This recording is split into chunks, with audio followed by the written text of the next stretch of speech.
Yau za mu yi magana akan wato depression da kuma anxiety. Alamomin da za ka gane ka kamu da depression ko kuma anxiety. Wato shi depression shi ciwo ne na damuwa, anxiety kuma ciwo ne na kunci. Alamomin da za ka gane cewa ka kamu da depression shine za ka ga yanayi ya zo maka kana buƙatar killace kanka, za ka ga cewa ba ka son shiga cikin jama'a. Wayar da ka kasance rayuwarka kana son shiga jama'a da wasu abubuwa, amma yanzu sai kasance ba ka son mu'amala a cikin jama'a, sai zamana yawanci kana jin kaman haushin mutane. Idan ka zo wucewa inda jama'a suke tare sai ka ji cewa kana tsarguwa, ko suna gulmanka ne ko suna aibanta ka, ko da kuwa ba su ma kalle ka ba, kai za ka ji kai wannan tsarguwan, za ka rika jin ai suna zagin ka ne ko kuma suna faɗan wani aibu a kanka. Sannan abu na biyu, za ka rika jin cewa ka kaskanta, za ka rika jin cewa ka kaskanta a cikin gidanku ko kuma a society da kake ko kuma a cikin abokananka.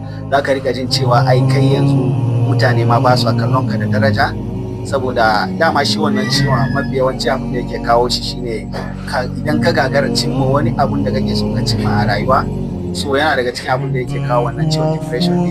So za ka tsinci yanayin ka kan cewa ka kaskanta, yanzu ka gagara cimma komai, kaman za ka riga jin kaman cewa kai ba mai amfani bane yanzu a rayuwa, saboda ba wasu abokanan ka sun cimma wani abu ana girmama su, kai kuma sai ka ga ba ka samu wannan girmamawa, sai ka riga jin cewa ka kaskanta. So wannan abun sai ka ga activities da kake yi normally sai ka ga yana dawowa baya. Ko da wurin sana'a ne za ka ji cewa ba ka son zuwa wurin sana'a, za ka ji activities da kake yi za ka ga yanzu ba ka iya yin su, za ka ji sai yawan bacci da yawan damuwoyi su maka yawa. Sai abu na biyu shine anxiety. Shi alamomin da za ka gane cewa ka kamu da ciwon anxiety shine yanayin response din magananka. Za ka ga mutum ko da ya maka magana a cikin tsayayyen murya ne, ya maka magana a hankali, za ka kana mayar da magana a cikin haushi. Za ka rika jin cewa ko da yaushe yanayin ka cikin haushi, mutum ya maka magana maimakon ka tausasa murya wajen mayar shi da response, za ka kana mayar da response cikin zafi. Za ka rika jin abu kaɗan ne kuma sai bata maka rai. So wannan idan ka ji wannan alama ne na ka kamu da shi anxiety. Hanyoyin da za ka bi ka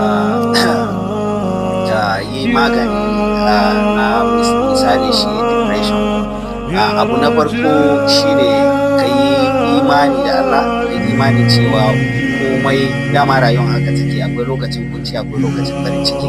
Abu na farko kenan ka sa wannan a ranka, sannan kuma ka dage da addu'a. Mataki na biyu shine ka yawaita